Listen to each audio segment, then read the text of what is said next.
Hi అండి, welcome back to star food. ఈరోజు వీడియోలో పిల్లలకు ఎంతో ఇష్టమైన ఒక టేస్ట్ని స్నాక్ ఐటమ్ని తయారు చేయబోతున్నాను. అదే వెజ్ మోమోస్.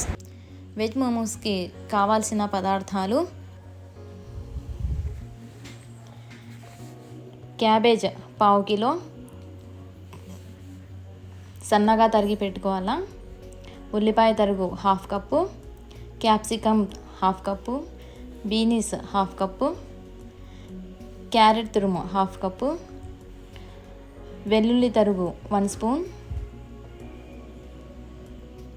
1 కప్పు మైదా, 1 స్పూన్ అల్లం తరుగు, తగినంత ఆయిల్.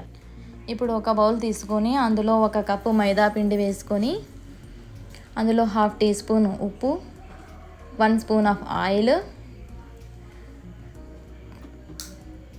తగినంత వాటర్ తీసుకొని చపాతీ పిండిలా ముద్దలా కలుపుకోవాలి. దీనిని ఒక 10 మినిట్స్ వరకు పక్కన ఉంచుకోవాలి. చపాతీ బాగా మెత్తగా సాఫ్ట్గా ఉండేలా చూసుకోవాలి. ఇప్పుడు స్టఫింగ్ కోసం ముందుగా స్టవ్ వెలిగించి ఒక బాండి పెట్టుకొని అందులో 2 స్పూన్స్ ఆఫ్ ఆయిల్ వేసుకొని ఆయిల్ హీట్ అయిందా లేదా చూసుకొని, హీట్ అయిన తర్వాత హాఫ్ టీ స్పూన్ అల్లం తరుగు, 1/2 టీ స్పూన్ ఉల్లి తరుగు, 1/2 కప్ బీనీస్ తరుగు, 1/2 కప్ క్యాప్సికమ్ తరుగు, అలాగే 1/2 కప్ క్యారెట్ తరుగు, 1/2 కప్ ఉల్లిపాయ తరుగు మొత్తం వేసి బాగా మిక్స్ చేసుకోవాలి. 1 స్పూన్ జీలకర్ర పొడి, 1 స్పూన్ మిరియాల పొడి వేసి బాగా కలుపుకోవాలి. ఆ తర్వాత క్యాబేజ్ను వేసుకోవాలి.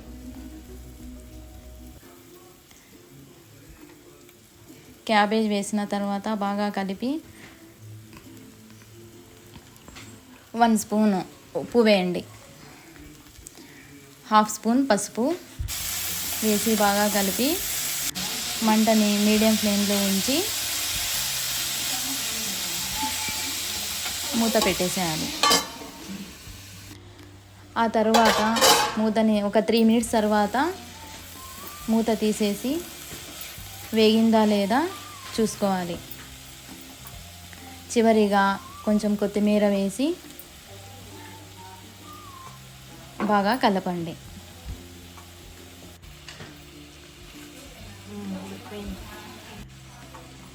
తర్వాత 2 టీ స్పూన్ల సోయా సాస్,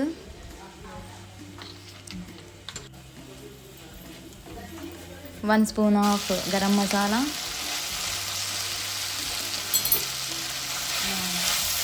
వేసి బాగా కలపాలి. తరువాత 1/2 టీ స్పూన్ చిల్లీ ఫ్లేక్స్లను వేసి స్టవ్ని ఆఫ్ చేసేయాలి. ఇప్పుడు మైదా పిండిని తీసుకొని చిన్న చిన్న బాల్స్లా చేసుకోవాలి. ఆ తరువాత చిన్న చిన్న పూరీల్లా ఒత్తుకోండి. పొడిపిండి వేసుకొని కొంచెం మందంగా చేసుకోండి, మరీ పలుచగా అయితే బాగుండదు. ఆ తర్వాత 1 స్పూన్ స్టఫింగ్ని తీసుకొని నేను చూపిస్తున్న విధంగా ఫ్రిల్స్లా చేసుకొని దానిని మోమోస్ షేప్లో తయారు చేసుకోండి. ఇలా మధ్యలో రౌండ్గా ఇలా రావాలి షేపు. మొత్తం మోమోస్ని ఇలా తయారు చేసుకున్న తర్వాత వీటిని స్టీమ్ చేసుకోవాలి. దానికోసం ఇడ్లీ కుక్కర్ని తీసుకున్నాను నేను. అందులో 1 గ్లాస్ ఆఫ్ వాటర్ వేసుకొని ఆ వాటర్ హీట్ అయ్యేలోపు ఇడ్లీ ప్లేట్స్లను తీసుకొని ఆయిల్ రాసుకోవాలి. ఆయిల్ రాసుకోకపోతే మనం స్టఫ్ తీసేటప్పుడు కష్టం అవుతుంది, దానికి అతుకుపోతుంది. అందుకోసం ఆయిల్ రాసుకోవాలి. దాని మీద ఈ మోమోస్లను పెట్టేసుకొని ఇడ్లీ పాత్రలో పెట్టేసుకొని ఒక 5 మినిట్స్ దాకా ఉంచండి.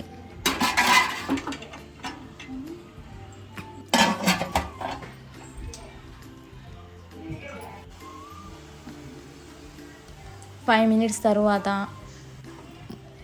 ఫ్లేమ్ని ఆఫ్ చేయండి.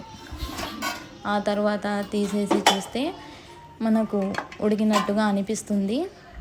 తర్వాత తీసేసేయండి.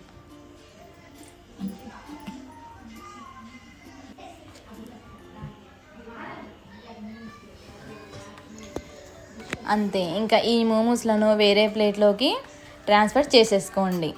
దీనికి కాంబినేషన్గా మనకు టమాటా చట్నీ కూడా ఉంటుంది. కానీ పిల్లలైతే టమాటా సాస్ని ఎంతో ఇష్టంగా తింటారు కాబట్టి నేను టమాటా సాస్ని ఇక్కడ పెట్టాను.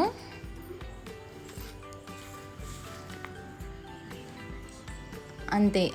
ఈ వీడియో కనుక మీకు నచ్చితే లైక్ చేయండి, షేర్ చేయండి. మరిన్ని వీడియోల కోసం మా ఛానల్ని సబ్స్క్రైబ్ చేసుకోండి. Thanks for watching. Bye bye.